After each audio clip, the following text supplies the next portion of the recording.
നമസ്കാരം. ഞാനിപ്പോൾ നിൽക്കുന്നത് പുതുപ്പള്ളി കവലയിലാണ്. എൻ്റെ തൊട്ട് പുറകിൽ കാണുന്നതാണ് പുത്തൻ ബംഗ്ലാവ് എന്ന് പറഞ്ഞ വീട്. അദ്ദേഹമാണ് പുതുപ്പള്ളിയിലെ ക്രോസ് റോഡ് സൂപ്പർ മാർക്കറ്റ് നടത്തിക്കൊണ്ടിരുന്നത്. അദ്ദേഹം വീടിൻ്റെ പുറകുവശത്ത് ഒരു ഔട്ട് ഹൗസ് ഉണ്ട്, അവിടെ ആത്മഹത്യ ചെയ്ത നിലയിൽ കണ്ടെത്തിയിട്ടുണ്ട്. കോട്ടയം ഈസ്റ്റ് പോലീസൊക്കെ സംഭവ സ്ഥലത്ത് എത്തിയിട്ടുണ്ട്.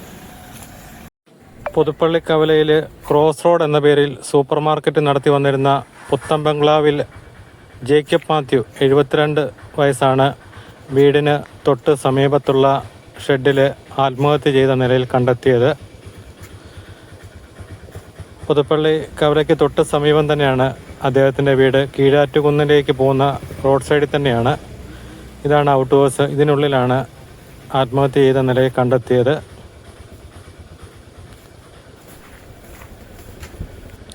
സാമ്പത്തിക ബാധ്യതയാണെന്നാണ് അറിയാൻ സാധിച്ചത്.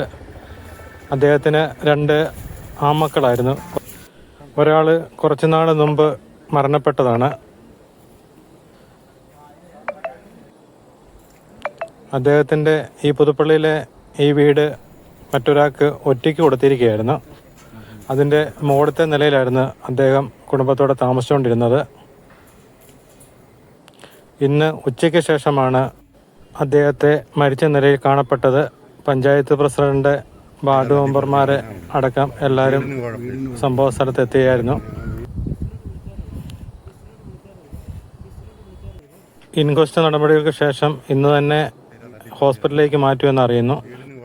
പുതുപ്പള്ളി കവലയിലെ സൂപ്പർ മാർക്കറ്റ് പാർട്ണർഷിപ്പിലായിരുന്നു. 1 വർഷം മുമ്പ് അതിൻ്റെ പാർട്ണർഷിപ്പും വിട്ടതായിട്ടാണ് ഇന്ന് അറിയാൻ സാധിച്ചത്.